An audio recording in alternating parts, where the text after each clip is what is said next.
지금 하락세가 멈췄고 전셋값이 이제 올라갈 것 같다라는 그런 얘기들을 합니다. 처음에는 경기가 안 좋고 갭 차이가 많이 나니까 전세 들어가자 했는데 점점 전세가는 높아지고 매매가 멈춰 있으니까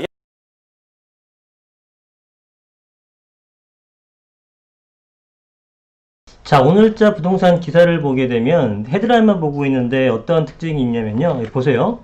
하락세 멈춘 서울 아파트 값, 그 다음에 9주 만에 멈춘 서울 집값 하락세, 전세값의 복병, 9억 원 이하 아파트 얼마나 올랐길래 집값 반등, 되는 곳만 된다 펄펄 끓는 청약시장, 하락세 멈춘 서울 집값. 지금 뭐 이 헤드라인의 절반 이상이 지금 하락세가 멈췄고 전세값이 이제 올라갈 것 같다라는 그런 얘기들을 합니다. 그래서 이 주간 뉴스 같은 것도 한번 보게 되면 폭주하는 서울 전세값 내년엔 더 오른다 뭐 이런 기사가 있는데요. 자, 보시게 되면 뭐 내용은 지금 뭐 우리가 유추하듯이 전세값이 지금 굉장히 심상치 않게 올라가는 조짐을 보입니다. 이것은 사실은 우리가 충분히 예측했던 거죠. 뭐 저가 예측했던 게 아니라 이거는 뭐 상식에 속하는 범위 아니겠습니까? 경기가 이 전염병 사태로 안 좋으면 사람들이 집을 안 사게 되고 어떻게든 집을 뭐 들어오는 사람들, 부동산 유입자들, 예를 들면 신혼부부 같은 사람들, 그러면 지금 분위기가 좋게 되면 매매를 하겠지만 분위기 안 좋으면 뭘로 하겠습니까? 전세로 가겠죠. 그러니까 전세 수요는 경기 안 좋을 때 늘어날 수밖에 없고 집값은 당연히 정체가 돼 있는 상태였고, 그럼 정체가 돼 있는 상태에서 전세 수요가 늘어난다는 것은 전세 가격이 올라간다는 얘기 아니겠습니까? 이거는 뭐 거의 상식선이기 때문에 전세값이 올라간다는 것은 기정사실화 돼 있었던 부분인데 생각보다 빠르게 안정화되고 전세값이 올라가는 모습을 보인다. 이게 이제 포인트입니다. 자, 그래서 이게 뭐 어디 올랐다 어디 올랐다 얘기가 하고, 지금 지난 1년 새 2,500만 상승에 지난달 평균 4억 8,656만 원을 기록했다라는 겁니다. 거의 전세도 5억이 필요해요. 5억 장난 아닌 금액이죠. 1년 새 2,500이고요. 2년 새 3,600만 원인데 2년 3,600만 원을 모을 수 있는 분이 몇이나 될까요? 이 영상 보시는 분들 중에서. 어렵죠. 지금 연봉이 한 3,600, 월 한 300만 원 되시는 분들도 자기 월급의 반 정도를 모아야지만 2년에 이 정도 모을 수 있는 겁니다. 거의 뭐 사실 불가능에 가깝죠. 이것저것 우리가 지출에 쓰이는 비용이 워낙 많다 보니까. 그러다 보니까 이런 전셋값 상승에 대해서 그 세입자들이 대처를 하지 못하는 상황에 이르렀습니다. 그래서 근데 문제는 뭐냐면 제목에서 보다시피 내년엔 더 오를 것처럼 느껴져요. 그렇죠. 그래서 지금 이 전세입자분들이 제가 계속 렌트푸어에 대한 걱정을 해야 된다, 집은 꼭 한 주택은 마련해야 된다, 계속 누차 강조드리는 일이 이런 게 수시로 일어나기 때문에 그렇습니다.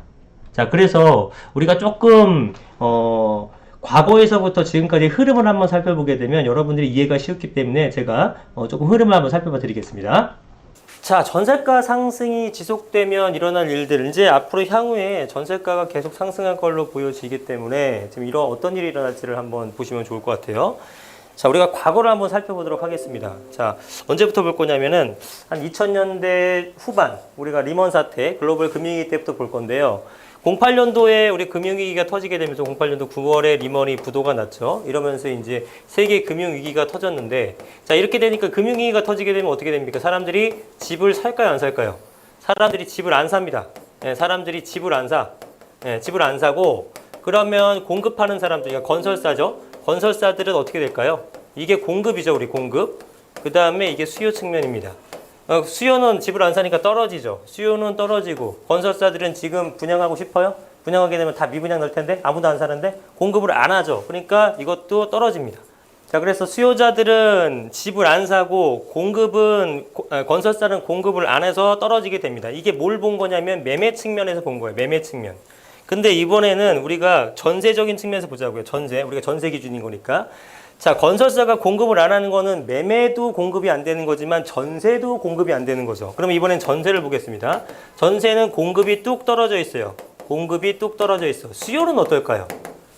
매매에 대한 수요는 떨어졌지만 매매를 안 하면 그 사람들은 다 어디 가겠습니까? 텐트 치고 삽니까? 아니죠. 어딘가 살긴 살아야 되는데 주거 형태가 어떻게 돼요? 전세가 되는 겁니다. 그래서 매매가 아닌 전세 기준에서 봤을 때는 공급량은 떨어지지만 수요는 폭등을 하는 현상이 생겨나는 거예요. 위기 때는. 그죠? 그러다 보니까 공급은 안 돼. 공급이 안 되니까 전세 공급도 없죠. 그 집을 안 지으니까. 그런데 전세를 구입하려는 사람들은 많아. 이러면 어떻게 됩니까? 전세 가격이 폭등을 하는 구조가 생기게 됩니다. 그래서 여러분들 기억나실지 모르겠지만 2008년도 요럴 때쯤에는요, 전세가 비율이 어느 정도 수준이었냐면은 50%가 채 안 됐습니다. 그러니까 매매 금액이 한 5억 정도였으면 전세가 2억 5천이 채 안 됐었어요. 평균적으로 50%가 안 됐는데 2000년대 후반에 지금 2017년, 16년도쯤에 이게 몇 퍼센트까지 올라갔냐면 75%포인트까지 치고 올라갔단 말이에요. 엄청나게 오른 거죠. 근데 재밌는 건 뭐냐면 2016년도, 2017년도 이때가 정점을 찍었는데 2013년도 9월 달에 저점, 매매가의 저점을 찍고 이때부터 수직 상승했던 게 부동산 시장입니다. 2015년부터 날개를 달았죠. 그렇게 올라가는 와중에서도 전세가 비율이 올라갔다는 것은 매매가 상승보다 전세가 상승이 훨씬 더 컸다라는 걸 얘기하는 거예요. 우리가 매매가 상승에만 주목해서 그렇지 전세가 상승이 엄청나게 올라갔다는 얘기가 됩니다. 자, 그러면은 예를 들면 이런 거죠. 그 전에 5억짜리 아파트가 전세가 비율 50%였으면 얼마예요? 2억 5천이었잖아요. 근데 이게 매매가가 얼마가 되냐면 한 10억쯤 갔죠? 엄청 올랐죠? 근데 이때 50%였던 게 이때 75%였다니까? 그럼 이게 얼마야? 7억 5천 올라가는 거죠? 그럼 어떻게 되는 겁니까? 매매 얼마 올랐어요? 5억에서 10억으로 5억 올랐죠? 전세 2억 5천에서 7억 5천으로 5억 올랐죠? 전세값 오른 만큼 매매가 오르는 시장이었다고요. 무서운 겁니다. 이게 뭐 전세가 올라서 매매가 올랐든 매매가 그 전세 가격 견인했든 뭐 양쪽 다 영향이 있는 건데 지금 뭐 우리 학술적으로 그 인과관계를 따지자는 얘기는 아니고 결과론적으로 전세가와 매매가가 다 올랐던 시기였단 말이에요. 지금 근데 그 시발점은 뭐였냐면 이거 발음 조심해야죠. 그 시발점이 뭐였냐면은 요런 상태에 매매 가격은 움직이지 않은 상태에서 전세 가격이 올라가서 갭이 줄어들게 되면 어떤 생각이 드냐면은 갭 투자가 일단 성행하게 됩니다. 여러분들 4년 전, 5년 전 이전에는 갭 투자라는 말 들어본 적 없을걸요? 왜 들어본 적이 없는지 아십니까? 그런 용어가 없었습니다. 최근 들어서 생긴 용어예요. 갭 투자라는 얘기가. 자, 왜 갭 투자라는 얘기가 생겼냐면 이렇게까지 붙은 적이 없었거든. 그죠? 여러분 생각해 보세요. 평균적으로 75%라는 얘기는 재건축 같은 거 다 포함해서요. 재건축 같은 거 뭐 예를 들어서 우리 음마 아파트라든가 여의도 아파트, 압구정 아파트 뭐 이런 것들 몇몇 개들은 매매가 20억씩 하는데 전세가 4억, 5억밖에 안 합니다.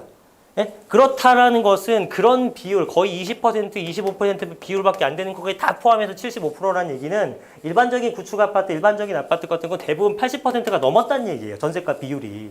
엄청나죠? 갭이 차이가 안 나. 그죠? 그리고 그렇게 되면 사람들이 어떤 생각을 합니까? 처음에는 경기가 안 좋고 갭 차이가 많이 나니까 전세 들어가자 했는데 점점 전세가는 높아지고 매매가 멈춰 있으니까 야, 이거 전세 들어가나 매매 들어가나 별 차이가 없는데? 야, 매매로 가. 금리도 싸, 매매가. 그래서 매매 수요로 돌아서게 되는 거고요. 그렇게 실수요자가 움직이게 되고, 야, 갭이 작네? 야, 한 채 더 사. 전세 안고 사. 20%만 사겠네? 사는 거죠. 갭 투자가 성행하게 되고. 그렇게 돼서 어떻게 됩니까? 전세 수요가 점점 매매 수요로 쏠리면서 매매가가 상승하는 구조가 펼쳐지는 겁니다. 그런 과정이 반복되는 거예요. 정도의 차이만 있는 거지. 지금 그 또 초입에 들어선 겁니다. 지금 매매가 가만히 있는 상태에서 전세가 올라간다면서요. 그럼 갭이 또 줄어들게 되겠죠. 갭이 줄어들게 되면 어떤 현상이 생겨요? 전세에서 매매가로 또 돌아서게 되는 거예요. 여러분들이 지금 전염병 사태니 뭐 지금 경기가 안 좋아서 넋놓고 있을 때가 아닙니다. 결국은 이렇게 움직이게 되면 발빠르게 움직이는 투자자들이나 실거주자들이 뭐 하는 만큼 일찍 움직이는 것만큼 돈을 버는 거예요.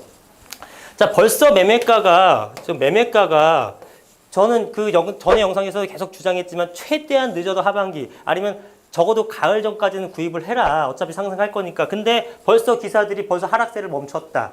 이제 뭐 전세가 상승한다. 이런 기류가 보인다는 것은 제가 볼 때 이제 가격도 상승한다는 얘기가 됩니다.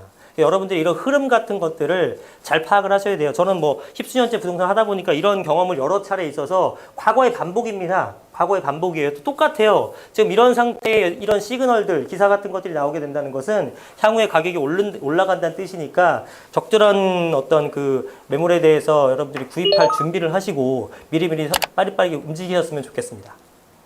감사합니다.